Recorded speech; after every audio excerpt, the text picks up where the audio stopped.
नमस्कार, आप देख रहे हैं 4 PM और मैं हूं अभिषेक मिश्रा। एनडीए गठबंधन में सीटों को लेकर महाभारत मची हुई है और एनडीए गठबंधन में सीटों को लेकर मची महाभारत के बीच हम आपको उस सवाल का जवाब देने की कोशिश करेंगे। इस सवाल को समझने की कोशिश करेंगे जो सवाल अक्सर बिहार के राजनीतिक गलियारों में टहल रहा है, तैर रहा है पिछले कुछ घंटों से। और वो सवाल ये है कि उपेंद्र कुशवाहा क्या एनडीए छोड़ देंगे? उपेंद्र कुशवाहा क्या एनडीए छोड़ सकते हैं? और उपेंद्र कुशवाहा ने क्या एनडीए छोड़ने का मन बना लिया है?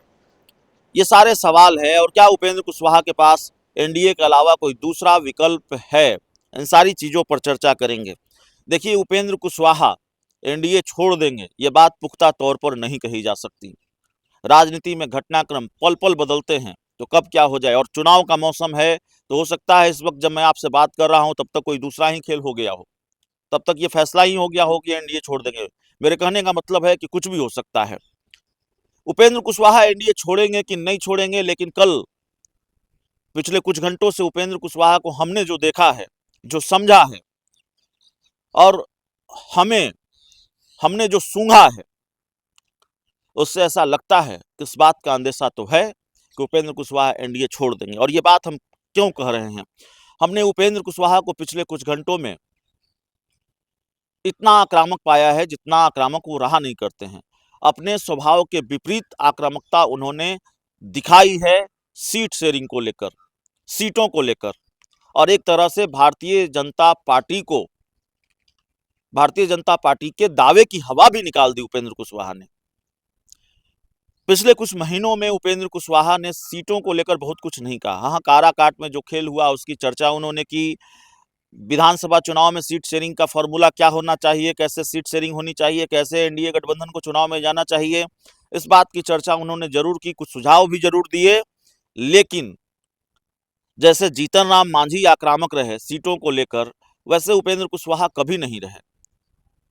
यहां तक कि जब 5 दिन पहले उपेंद्र कुशवाहा से मिलने मंगल पांडे, विनोद तावड़े और धर्मेंद्र प्रधान सरीखे बीजेपी के बड़े नेता उनके घर पर पहुंचे थे, मुस्कुराते हुए तस्वीर आई और ये तकरीबन तय माना जाने लगा कि उपेंद्र कुशवाहा और भारतीय जनता पार्टी के बीच सारी बातचीत बन गई है। उपेंद्र कुशवाहा नाराज नहीं है। चिराग नाराज हो सकते हैं, जीतन राम मांझी नाराज हो सकते हैं, लेकिन उपेंद्र कुशवाहा नाराज नहीं है। लेकिन कल सबसे पहले उनका एक ट्वीट सामने आता है और वो ट्वीट ये होता है कि एनडीए गठबंधन में अभी कोई सीटों को लेकर उनकी वार्ता नहीं हुई है और जो खबरें प्लांट करवा रहे हैं एक छल धोखा है। अब खबरें कौन प्लांट करा रहा है, किनकी तरफ उनका इशारा था, उपेंद्र कुशवाहा जाने। उसके बाद उपेंद्र कुशवाहा के घर पर हम गए। वहां उपेंद्र कुशवाहा ने जो बयान दिया कि वो दिल्ली जा रहे हैं, सीटों को लेकर बात करेंगे, तो एक तरह से बीजेपी के दावे को भी झुटलाया उन्होंने कि सीट शेयरिंग में तकरीबन सहमति बन गई है, ऐलान हो जाएगा। और कल शनिवार को ऐलान होने वाला था। कहा जा रहा था कि रात रात तक, देर शाम तक भी ऐलान हो जाएगा, लेकिन ऐलान हुआ नहीं। उपेंद्र कुशवाहा के हाव भाव से ऐसा लगता है कि उपेंद्र कुशवाहा बहुत नाराज हैं। अब सवाल है कि सीटों के नंबर को लेकर सवाल है। तो सीटों के नंबर को लेकर बात यह है कि पहले उपेंद्र कुशवाहा को 6-7 सीटें दी जा रही थी, ऑफर की गई। उपेंद्र कुशवाहा ने 10 सीटें मांगी कि भाई 2-3 सीट और हमको दे दीजिए। तो 10 सीटें उपेंद्र कुशवाहा ने मांगी।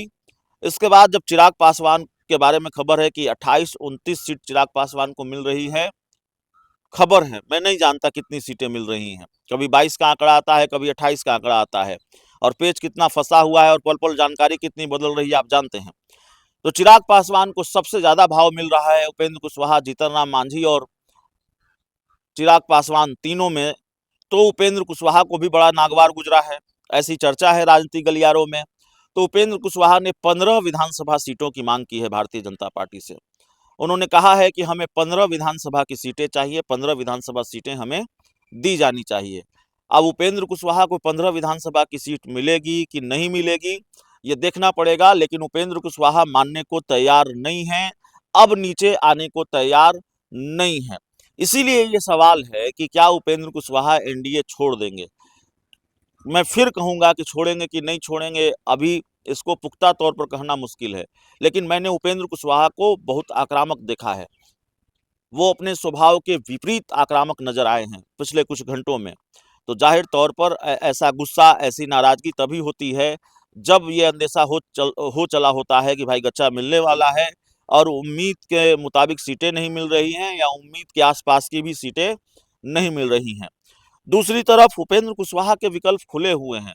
उपेंद्र कुशवाहा राजनीति में कोई अस्थाई दोस्त या दुश्मन नहीं होता, तो उपेंद्र कुशवाहा को लालू यादव से, तेजस्वी यादव से और तेजस्वी यादव को उपेंद्र कुशवाहा से भी कोई परहेज नहीं मुझे लगता है। उल्टे तेजस्वी यादव और लालू यादव तो कुशवाहा पॉलिटिक्स कर रहे हैं।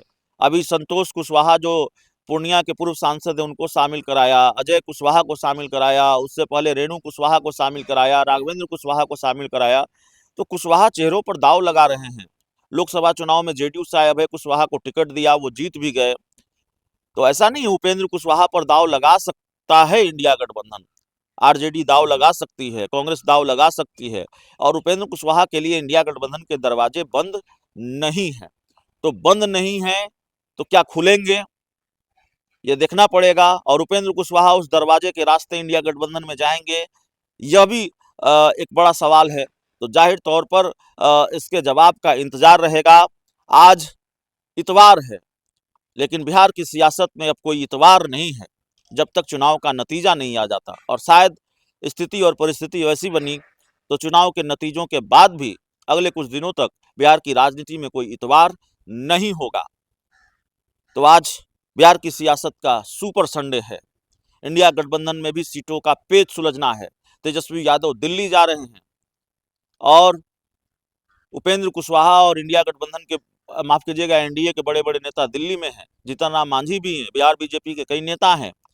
तो कौन पहले पेच सुलझा पाता है और किसका पेच आज अटका रह जाता है, यह देखना पड़ेगा।